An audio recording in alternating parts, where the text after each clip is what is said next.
Law of equipartition of energy के बारे में बात करेंगे। इसके बारे में law of equipartition of energy. Sir equipartition of energy कहना क्या चाहता है? एक स्टेटमेंट देखिए यहाँ पे, उस स्टेटमेंट से आपको कैसे भी चीजें क्लियर होंगी।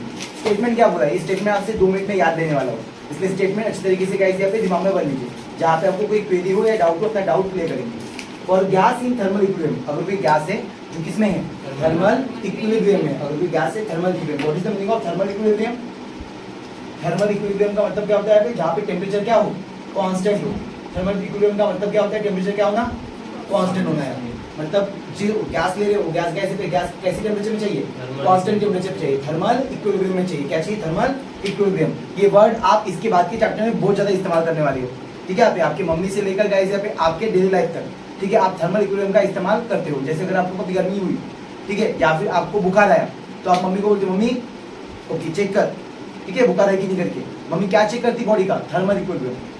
मम्मी का टेम्परेचर कम और आपका अगर टेम्परेचर ज्यादा होगा तो हीट आपसे मम्मी की तरफ ट्रांसफर होगी और मम्मी करेंगी बेटा आपको बुखार हुआ है। सही बात है यहाँ पे, क्योंकि मम्मी और आपके बीच में टेम्परेचर का क्या है? डिफरेंस है। पर अगर मम्मी का टेम्परेचर और आपका टेम्परेचर दोनों सेम रहा तो आप दोनों कैसे हो? थर्मल इक्विलिब्रियम में। तब मम्मी बोलेंगी अरे जा निकल, कोई बुखार गया नहीं, नौटंकी कर रहा था, ठीक है, अरे होता है ना ऐसे, ठीक है। तो वो होता है क्या? ऐसे पे थर्मल इक्विलिब्रियम। तो थर्मल इक्विलिब्रियम का मतलब क्या होता है? For gas in thermal equilibrium, ठीक है, एट टेम्परेचर T है, the average energy for a molecule, average energy for a molecule, एक मॉलिक्यूल के पास एनर्जी कितनी होती है? एक मॉलिक्यूल क्या कर रहा है? ज़ूम कर रहा है। ज़ूम कर रहा मतलब उसके पास कौन सी एनर्जी है? Kinetic energy. कितनी एनर्जी है? Kinetic, half mv²। इतनी एनर्जी एक मॉलिक्यूल के पास। एक मॉलिक्यूल कितने डायरेक्शन में जा सकता है यहाँ पे? तो बहुत सारे डायरेक्शन है। एक है एक्स डायरेक्शन में जा सकता है, एक है वाई डायरेक्शन में जा सकता है, एक है जेड डायरेक्शन में जा सकता है। तो एक मॉलिक्यूल अलग अलग डायरेक्शन में जा सकता है यहाँ पे। इस डायरेक्शन में जाएगा तो इस डायरेक्शन की काइनेटिक एनर्जी, अगर इस डायरेक्शन में जा रहा तो इस डायरेक्शन की काइनेटिक एनर्जी, अगर इस डायरेक्शन में जा रहा तो इस डायरेक्शन की काइनेटिक एनर्जी। भाई वो हर डायरेक्शन में जा सकता है, हर डायरेक्शन में उसके पास क्या हो सकती है? काइनेटिक एनर्जी हो सकती है। ये क्या है? उसकी पॉसिबिलिटीज है कि एक मॉलिक्यूल कितने डायरेक्शन में जा सकता है। अगर यहाँ पे मॉलिक्यूल है वो इस डायरेक्शन में जा सकता है, इस डायरेक्शन में जा सकता है और इस डायरेक्शन में भी जा सकता है, एक्स वाई और जेड डायरेक्शन में। तो और गैस इन थर्मल इक्विलिब्रियम, अगर गैस थर्मल इक्विलिब्रियम में, थर्मल इक्विलिब्रियम का मतलब क्या होता है? Constant temperature at a temperature T, the average energy for a molecule associated with each quadratic term. अब sir what is the quadratic term? ठीक है, तो quadratic term is half kVt। मतलब अगर x डायरेक्शन में जा रहे हैं यहाँ पे तो उनके पास एवरेज काइनेटिक एनर्जी क्या रहेंगे? यहाँ पे हाफ kVt रहेंगी। क्या रहेंगी? Half kVt। जो y डायरेक्शन में जा रहे हैं उनके पास कितने रहेंगी? हाफ kVt रहेंगी। जो z डायरेक्शन में जा रहे हैं उनके पास क्या रहेंगी? हाफ kVt रहेंगी। इतनी एवरेज एनर्जी एसोसिएटेड रहेगी, ठीक है यहाँ पे। तो याद रखना, for gas in thermal equilibrium the average energy for a molecule associated with each quadratic term। so quadratic term क्या होता है गाइस? अब मुझे तो गाइस यहाँ पे आप कोई मॉलिक्यूल देख रहे हो, मॉलिक्यूल के पास कितनी जाने की डायरेक्शन है? 3 डायरेक्शन, 3 डायरेक्शन, एक्स डायरेक्शन में, वाई डायरेक्शन में, जेड डायरेक्शन में। इन तीनों टर्म को क्वाड्रेटिक टर्म से डिनोट किया गया है और ये क्वाड्रेटिक टर्म होती कितनी है? Half kVt। कैसे एसोसिएट करते हैं इसको?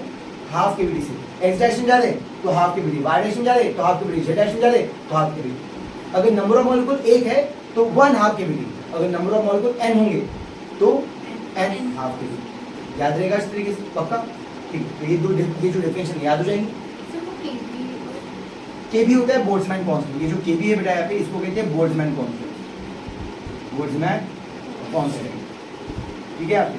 और t आने का ऐसे पे क्या होता है? टेम्परेचर, ठीक है। और टेम्परेचर कैसा है? कांस्टेंट, ठीक है। 2 मिनट में जल्दी याद कर लीजिए यहाँ पे, मुझे अभी के अभी याद चाहिए स्टेटमेंट, ठीक है, इसका लॉ ऑफ इक्विपार्टीशन एनर्जी का जो ओके क्या भाई। अगर मैं इसकी बात करूंगा यहाँ पे देखिए, इसके एक्सप्लेनेशन के पार्ट पे आते हैं। एक्सप्लेनेशन के पार्ट में सबसे पहले आप देखिए इधर, ठीक है, एक्सप्लेनेशन में मैंने क्या बोला गाइस यहाँ पे? देखिए जो मॉलिक्यूल है उस मॉलिक्यूल क्या कर रहा है यहाँ पे? इस एक पर्टिकुलर रूम में जूम कर रहा है, दैट उसके पास बहुत सारे डायरेक्शन है, मतलब 3 डायरेक्शन है, एक्स डायरेक्शन, वाई डायरेक्शन और जेड डायरेक्शन। हर डायरेक्शन में आ सकता है। तो उसके पास कौन सी एनर्जी होंगी? Translational kinetic energy. सभी को पता है ट्रांसलेशनल का मतलब क्या होता है? लीनियर, सीधा सीधा। तो linear translational kinetic energy with single molecule is given by in terms of X Y Z, ठीक है। काइनेटिक एनर्जी कितनी होती है?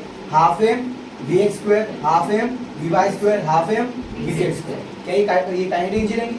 तो काइनेटिक एनर्जी कितनी रहेंगी यहाँ पे? हर डायरेक्शन में पूरी काइनेटिक एनर्जी बताओ। Half m v², half m v², half m v²। सही बात है। अगर मैं बात करूंगा for gas at constant temperature, अगर मैं पूरी वही गैस अगर कांस्टेंट टेम्परेचर में बोलूं, तो आप क्या बोलोगे भाई? कुछ average number of molecule X direction जा रहे हैं, average number of molecule Y direction जा रहे हैं, average number of molecule Z direction जा रहे हैं, क्योंकि आपने टेम्परेचर क्या कर दिए, कांस्टेंट कर दिए, क्योंकि अभी उनका टेम्परेचर, अभी उनका जूम करना क्या हो गया, कांस्टेंट हो गया। ठीक है, आपने नहीं तो कोई किधर भी जा रहा था। ठीक है, आप जब आप टेम्परेचर का ऐसे क्या कर दिया, आपका टेम्परेचर कांस्टेंट नहीं था तो कोई किधर भी जा रहा था, अब अपने कांस्टेंट कर दिए। ठीक है, तो इधर जा रहे, इधर जा रहे, इधर जा रहे। तो for gas at constant temperature average kinetic energy is equal to guys average kinetic, जब भी एवरेज बताना हो तो फिजिक्स में वही तरीका एवरेज बताने का, ये है कर्व, ये ऐसा कर्व जो है ये शो करता है एवरेज, क्या शो करता है एवरेज। तो इसको कैसे पढ़ेंगे, average kinetic energy. Okay, x direction में एवरेज काइनेटिक एनर्जी जो एक्स डायरेक्शन जा रहे हैं, एवरेज काइनेटिक एनर्जी जो वाई डायरेक्शन जा रहे हैं, एवरेज काइनेटिक एनर्जी जो जेड डायरेक्शन जा रहे हैं, ये सभी डायरेक्शन में जाने वाले की एवरेज काइनेटिक एनर्जी, इन सभी को मैंने प्लस किया equal to total average kinetic energy. उस कंटेनर में जो भी गैस है उसकी टोटल क्या है, एवरेज काइनेटिक एनर्जी है। पर मैंने कहा भाई टोटल क्या यहाँ पे एट कांस्टेंट टेम्परेचर पे total by the definition total kinetic energy होती कितनी है, 3/2 kBT। कितना होता है, 3/2 kBT होती है। ठीक है, यहाँ पे by the definition average kinetic energy कितनी होती है, 3/2 kBT, 3/2 kBT। सर 3/2 kBT इसका मतलब हाफ mv² को plus half mv² plus half mv² equal to 3/2 kBT। बना कैसे होगा सर, ये ऐसे बनाऊंगा कि इसको मिलाऊंगा, ये हाफ mv² जो ट्रांसलेशनल काइनेटिक एनर्जी है, इसको कितना मिलाऊंगा, हाफ kBT, इसको कितना मिलाऊंगा, हाफ kBT, और इसको कितना मिलाऊंगा, हाफ kBT। तभी तो इन सभी को प्लस करके 3/2 kBT बनाऊंगा। हाँ है ना, हाफ kBT मिलकर कितना होता है, 3/2 kBT। मतलब ईच क्वाड्रेटिक टर्म में काइनेटिक एनर्जी कितनी रहेगी, हाफ kBT रहेगी। ये है डेफिनेशन, ईच क्वाड्रेटिक टर्म में काइनेटिक एनर्जी कितनी रहेगी, हाफ kBT रहेगी। ठीक है, पूरी कितनी होती है, 3/2 kBT। तो 3/2 मतलब मुझे तो यहाँ पे तीन का हिस्सा है, तीन लोगों में कैसे बटेगा, ऐसा एक एक बटेगा। तो वैसे 3/2 का हिस्सा है तो तीन लोगों में कैसे बचेगा, हाफ हाफ हाफ। समझना इस तरीके से आते, तो तीन क्वाड्रेटिक टर्म में हाफ हाफ बटा, तो हर एक के पास काइनेटिक एनर्जी कितनी है, हाफ kBT। याद रहेगा, तो एक्सप्रेशन में ये पार्ट लिखना है। अब मैं आ रहा हूँ यहाँ पे डिग्री ऑफ फ्रीडम के, इस नए टर्म पे आते हैं, नए टर्म है कैसे पे डिग्री ऑफ फ्रीडम, हमें नई डेफिनेशन पे आना है। डिग्री ऑफ फ्रीडम पेपर में आती है यहाँ पे महाराष्ट्र बोर्ड में। ओके, 1 मार्क के लिए ये डेफिनेशन बहुत बार पूछिए। तो डिग्री ऑफ फ्रीडम क्या होता है, देखिए एक जो मॉलिक्यूल होता है बेटा, यहाँ पे मॉलिक्यूल के पास बहुत सारी क्वाड्रेटिक टर्म्स होती है, बहुत सारे कोऑर्डिनेट्स होते हैं। ये जो मॉलिक्यूल है यहाँ पे, ये मॉलिक्यूल क्या कर सकता है यहाँ पे, एक तो एक्स डायरेक्शन में आ सकता, वाई डायरेक्शन में आ सकता, जेड डायरेक्शन में आ सकता। अगर कोई मॉलिक्यूल तीनों डायरेक्शन में आ सकता तो उसका डिग्री ऑफ फ्रीडम होता है 3, मतलब ये 3 डायरेक्शन में जाने के लिए फ्री है। डिग्री ऑफ फ्रीडम कितना है, 3 है। इसके अलावा अगर कोई मॉलिक्यूल इसके अलावा क्या कर रहा, रोटेट भी कर रहा, एक्स डायरेक्शन में रोटेट कर रहा, वाई डायरेक्शन में रोटेट कर रहा, तो उसका डिग्री ऑफ फ्रीडम और कुछ होएगा, उसका डिग्री ऑफ फ्रीडम 5 हो जाएगा। 3 पहले ही था, और एक्स डायरेक्शन में वाई डायरेक्शन में भी रोटेट हो सकता है यहाँ पे, तो वो होता है। अगर कोई मॉलिक्यूल हाई टेम्परेचर पे हम कर रहे, हाई टेम्परेचर का ऐसे पे दे रहे उसको, उस गैस के मॉलिक्यूल को, तो वो वाइब्रेट भी करेगा, मतलब उसके पास ये वाला डायरेक्शन भी रहेगा, तो उसमें डिग्री ऑफ फ्रीडम और +1 हो जाएगा यहाँ पे।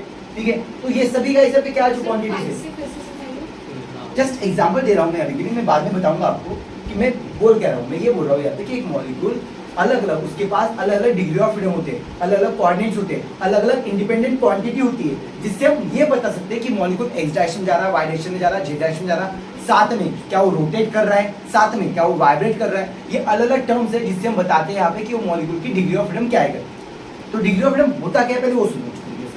Okay, total number of coordinates, total number of coordinates, जैसे एक मॉलिक्यूल है मेरे हाथों में, एक मॉलिक्यूल है, ये मॉलिक्यूल क्या कर सकता है, एक्स डायरेक्शन जा सकता, वाई डायरेक्शन जा सकता है या फिर जेड डायरेक्शन जा सकता। ये उसके क्या हुए, कोऑर्डिनेट्स हुए। ओके, आप किस टर्म को बताते हो, जैसे क्लास 10 तक आप एक्स और वाई में खेलते थे, क्लास 11th में एक्स वाई और जेड कोऑर्डिनेट्स पे खेलते थे। सही बात है, यहाँ पे क्लास 10 तक आप 2 डायमेंशन चीजें पढ़ते थे, क्लास 12 में आप 3 डायमेंशन चीजें पढ़ते थे।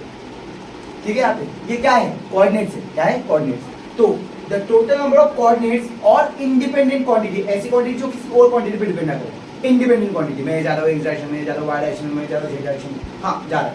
ठीक है, एक इंडिपेंडेंट क्वांटिटी, तो independent quantity required to describe the position, ताकि उसकी क्या बता सकूँ, पोजीशन, उसका configuration of a system completely, position और कॉन्फ़िगरेशन कंप्लीटली बता सकते, उसका पोजीशन, उसका कॉन्फ़िगरेशन कंप्लीटली बता सकते। एग्जांपल बताऊंगा, जैसे मैं बात किया कैसे यहाँ पे हाइड्रोजन, अगर सिर्फ हाइड्रोजन की बात करूँगा, ठीक है, यहाँ पे अगर एक सिंगल मॉलिक्यूल की बात करूँगा, या फिर हीलियम की बात किया, ओके हीलियम की बात किया, या फिर हीना की बात किया, हीलियम की बात किया।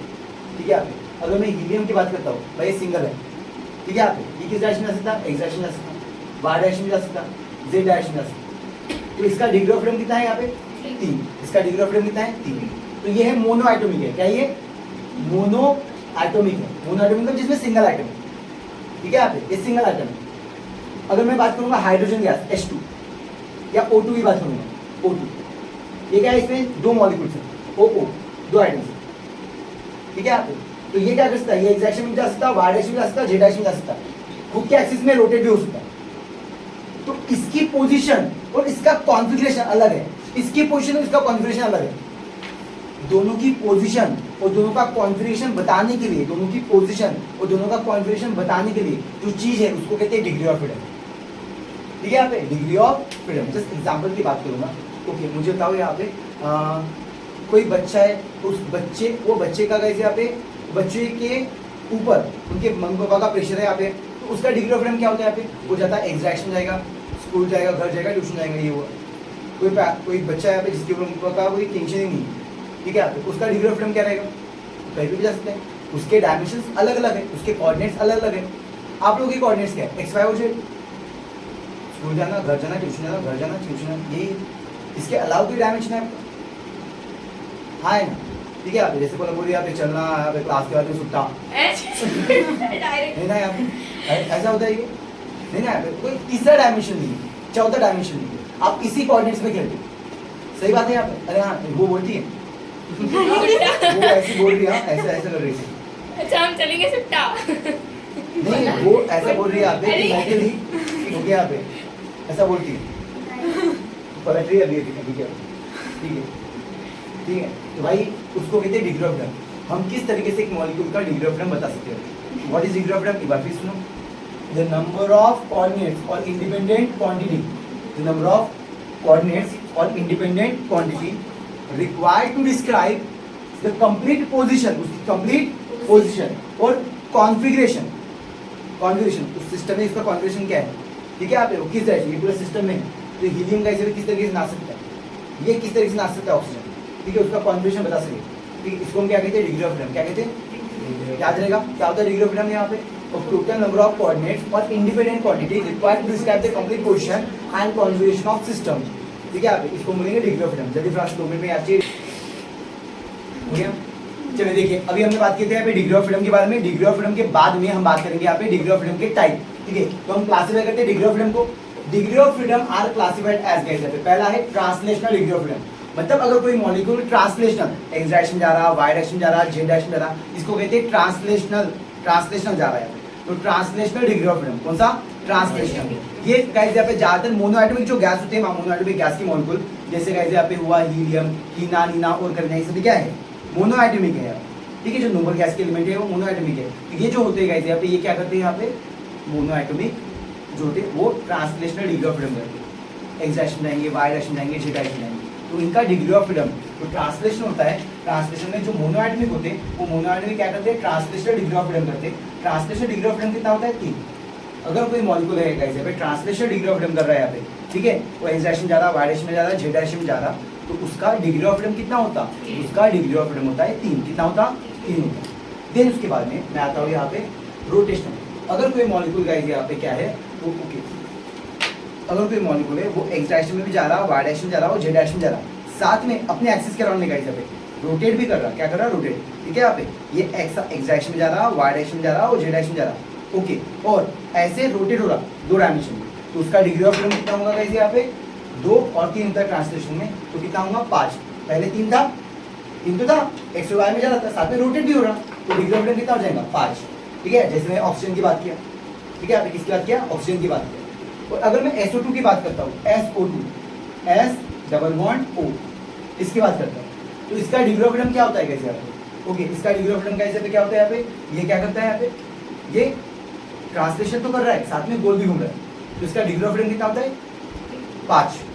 कितना होता है, 5। और अगर गैस को कैसे मैं हाई टेम्परेचर पे क्या करता हूँ पे, ओके, उसको दैट मैं हाई टेम्परेचर देता हूँ, तो साथ में उसके पास और एक मोशन आता है, इसको कहते हैं वाइब्रेशनल मोशन। कौन सा मोशन, वाइब्रेशन, मतलब ऐसे जा रहा साथ में वाइब्रेट भी हो रहा, तो ऐसे इसमें उसमें डिग्री ऑफ फ्रीडम कितना, वाइब्रेशन में 2 ऐड हो जाता, तो इसका डिग्री ऑफ फ्रीडम कितना हुआ, 7। पहले 5 था, पहले 3 था, ठीक है यहाँ पे, फिर रोटेट भी करने लगा, रोटेशनल में 2 कैसे बढ़ते? बेटा ये ऐसा रोटेट करेगा और ऐसा रोटेट करेगा, ठीक है, आप देखो ऐसे 2 हो गए, ठीक है, और वाइब्रेशन में ऐसा भी रोटेट करेगा, तो ऐसे 2 हो गए, ठीक है, ऐसे या फिर ऐसे रोटेट करेगा, तो ये 2 और 3 को लिखो।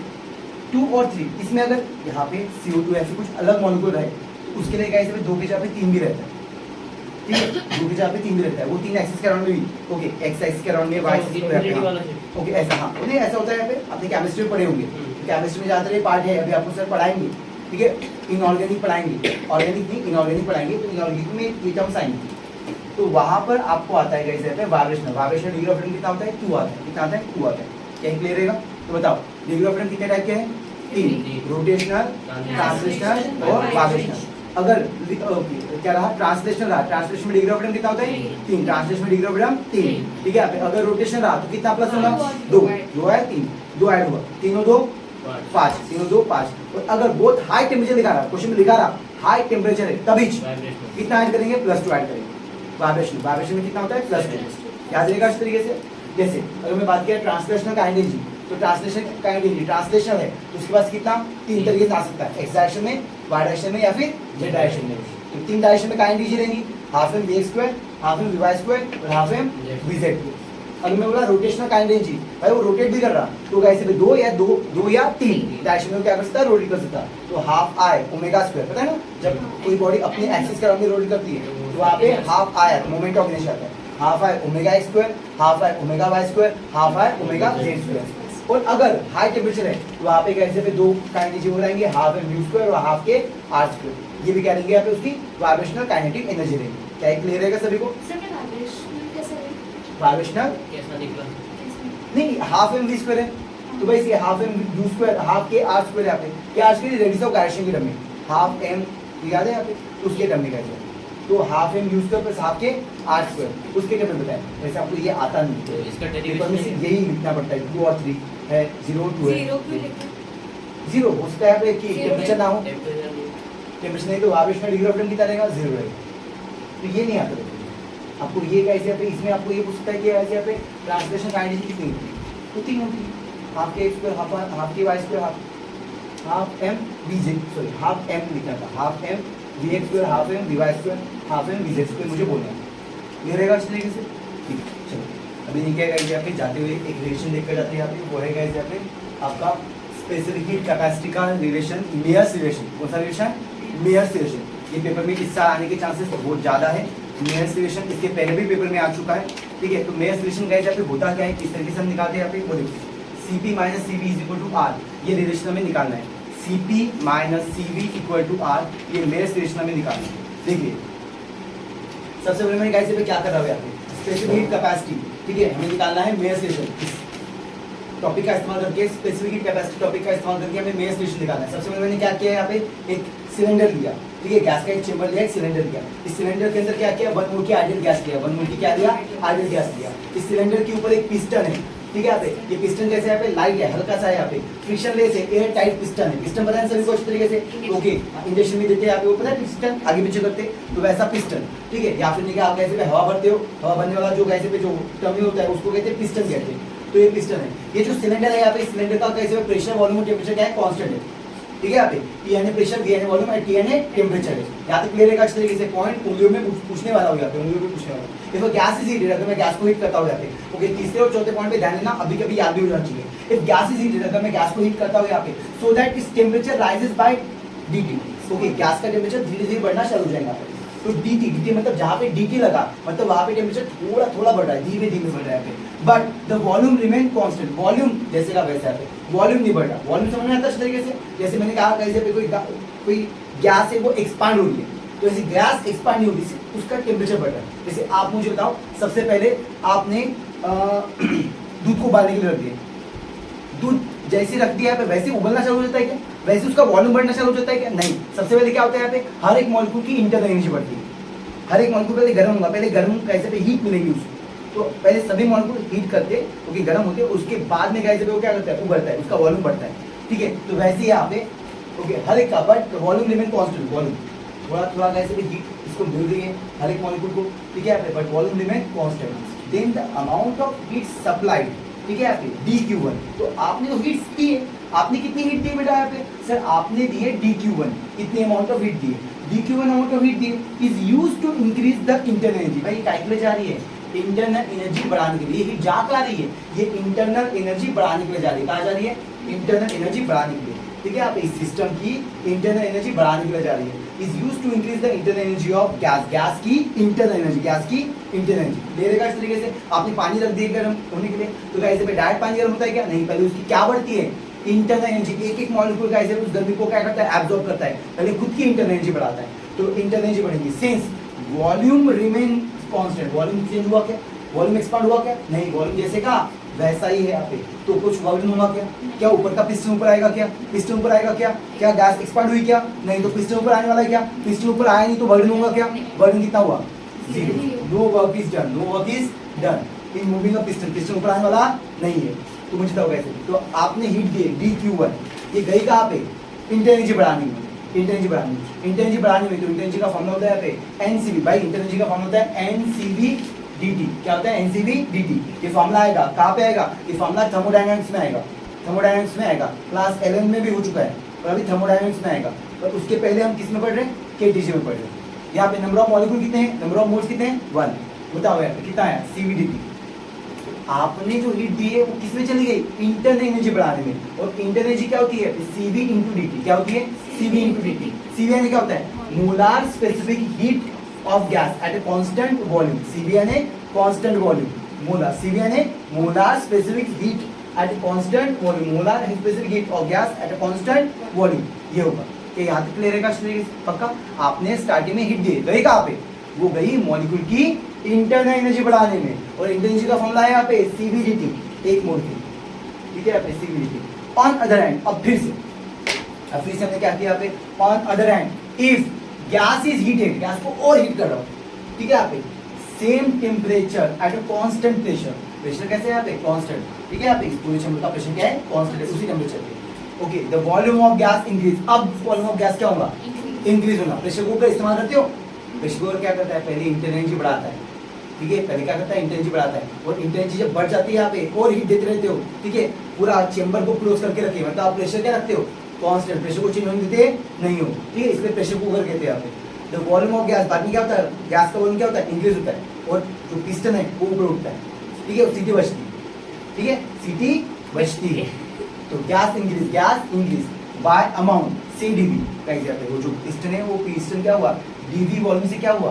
ऊपर आया, dV वॉल्यूम से क्या आया? ऊपर आया, थोड़ा सा ऊपर आया, वो पिस्टन थोड़ा सा ऊपर आया। The amount of heat supplied to the gas is used to increase the internal energy.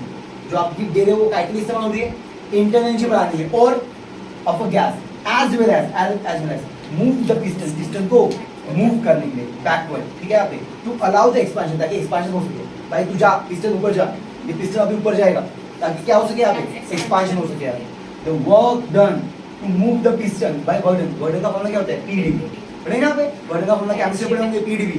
Burden dW क्या होता है? PdV। केमिस्ट्री में थर्मोडायनामिक्स में सर ने पढ़ाए होंगे, ठीक है यहाँ पे। हाँ, बर्डन का फॉर्मूला क्या होता है? PdV। बर्डन का फॉर्मूला क्या होता है? PdV। तो भाई आप सर इस बार क्या किया? इस बार मैंने dQ2 हीट दिया, कितनी हीट दिया? dQ2। पहले कितना दिया था? dQ1। इस बार कितना दिया है? dQ2। ए भाई dQ2 हीट कैसे खर्च हुई?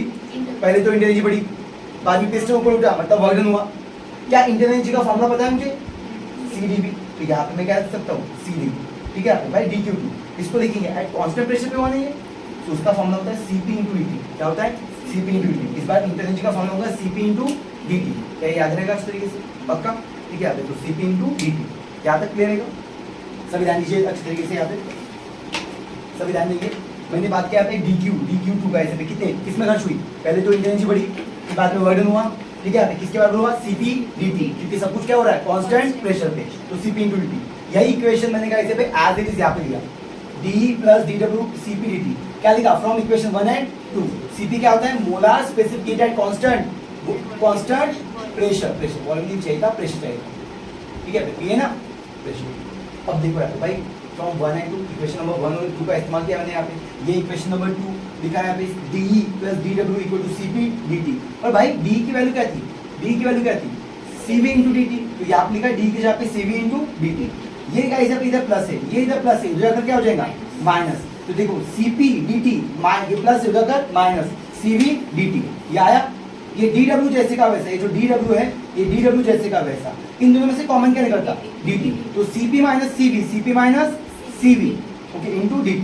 मैं बोला dw क्या होता है सर, ये dw क्या होता है pdv, वर्डन क्या होता है प्रेशर इनटू वॉल्यूम pdv, तो pdv Cp माइनस Cv इनटू dt। पर सर तुमने तो पढ़ाए थे PV is equal to ideal gas का इक्वेशन क्या है, PV is equal to nRT, और नंबर ऑफ गैस मॉलिक्यूल कितने हैं 1, तो PV is equal to RT, n की जगह पे 1 आया, n की जगह पे क्या आया 1 आया, PV is equal to nRT, और गैस मॉलिक्यूल कितना है n की वैल्यू कितनी है 1 मोल, तो PV is equal to RT।